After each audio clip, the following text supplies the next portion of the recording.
اچھا جی ماشاءاللہ اب یہ تیسرا پروسیس کے لیے یہ شروع ہے. تو دوبارہ میں نے شنگرف رکھ لی ہے. اب اس کو جو ہے نا انشاءاللہ سیٹ کرتا ہوں. اس کے بعد دوبارہ کھوپرا رکھتا ہوں. اس کی دوبارہ جو ہے نا تیسری مرتبہ اس کی آگ شروع کرتا ہوں. ٹھیک ہے, آگے جو ہے نا ویڈیو اسکپ کرتا ہوں, پھر آپ کو دکھاتا ہوں.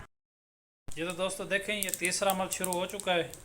تو کافی سارا جو ہے نا اس کا دھواں نکل رہا ہے. ابھی فی الحال جو ہے نا اسٹارٹنگ میں دھواں ایسے ہی ہوگا, اس کے بعد جو ہے نا یہ انشاءاللہ کنٹرول ہو جائے گا. تو یہ بہت اکثر چیز جو ہے نا انشاءاللہ یہ تیار ہو رہی ہے. یہ تو دوستو یہ آپ دیکھ سکتے ہیں یہ تیسری مرتبہ جس کا عمل کیا وہ بھی مکمل ہو گیا ہے. تو اب یہ میں نے جو ہے نا یہ چمچے کے اوپر رکھی ہوئی ہے شنگرف بالکل. اب یہ جو ہے نا تیسرے مرلے کے بعد یہ تیار تو پہلے مرلے پہ ہو گئی تھی, اب یہ اکثیر تیار ہو چکی ہے. یہ دیکھیں بالکل دوسرا جو ہے نا سامان وہ راکھ ہو چکا ہے, بالکل جل چکا ہے یہ. اب میں آپ کو جو ہے نا یہ دکھاتا ہوں. تو بڑی بہترین جو ہے نا یہ شنگرف تیار ہے. ابھی یہ گرم ہے, تھوڑی جو ہے نا یہ ٹھنڈی ہو جائے میں پھر آپ کو جو ہے نا دکھاتا ہوں یہ توڑ کے. اچھا جی یہ آپ دیکھ سکتے ہیں. اب میں اس کو گراتا ہوں اوپر سے, دیکھیں کیسے ٹوٹتی ہے. یہ دیکھیں یہ اس کے جو ہے نا کافی یہ ذرات ٹوٹنا شروع ہو گئی ہے.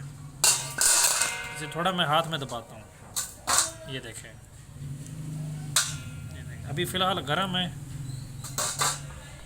اچھا جی دیکھ سکتے ہیں یہ شنگرف تیار ہو چکی ہے. میں آپ کے سامنے یہ توڑتا ہوں. یہ دیکھیں اسے کہتے ہیں شنگرف کا کشتہ جو اوریجنل ہوتا ہے. یہ دیکھیں یہ دوبارہ توڑتا ہوں.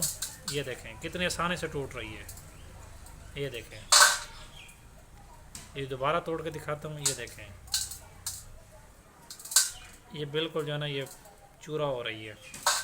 یہ ہے جو اوریجنل جو ہے نا شنگرف تیار ہوتی ہے. یہ تیار تو پہلی جو ہے نا آگ میں ہو گئی تھی, جو پہلے میں نے وہ ہرمل اور وہ کیا تھا دوسرا سفید تلوں کے اندر. لیکن اس میں نے جو دوسرے دو عمل کیے ہیں گری کھوپرے والے, وہ تو میں نے اسے اکثیر کرنے کے لیے زیادہ پاور جو ہے نا زیادہ پاور میں لے کر جانے کے لیے وہ عمل کیا ہے. تو ٹھیک ہے جی, میں نے اب مکمل یہ لائیو جو ہے نا تیار کر کے دے دی ہے. تو قابل حکم حضرات بنائیں, اپنے جو ہے نا مریضوں کو استعمال کریں, تو انشاءاللہ جو ہے اس کا جو رزلٹ ملے گا پھر دعاؤں میں جو ہے نا مجھے انشاءاللہ یاد رکھیں گے. ٹھیک ہے جی, بہت بہت شکریہ. اللہ حافظ. اچھا جی یہ دیکھ سکتے ہیں یہ ساری شنگرف جو ہے نا میں نے ہاتھ سے توڑی ہے. بالکل یہ آسانی سے ٹوٹ جاتی ہے. تو اسے جب رگڑائی کریں گے نا تو یہ شوخ سرخ رنگ کے اندر جو ہے نا یہ اس کا کلر نکلے گا. ابھی تو وہ جو ہے نا اس کی کھوپرے کی وجہ سے اور تلوں کی وجہ سے یہ تھوڑی بلیک نظر آ رہی ہے. یہ دیکھیں بہت جو ہے نا یہ بالکل نرم نازک ملائم سی ہو گئی ہے. تو جب اس کی رگڑائی کریں گے تو یہ شوخ سرخ رنگ کے اندر جو ہے نا یہ برآمد ہوگی. یہ میں توڑتا ہوں آپ کے سامنے. یہ دیکھیں چورا چورا ہو رہی ہے. ٹھیک ہے جی, دعاؤں میں یاد رکھیے گا. بہت بہت شکریہ. اللہ حافظ.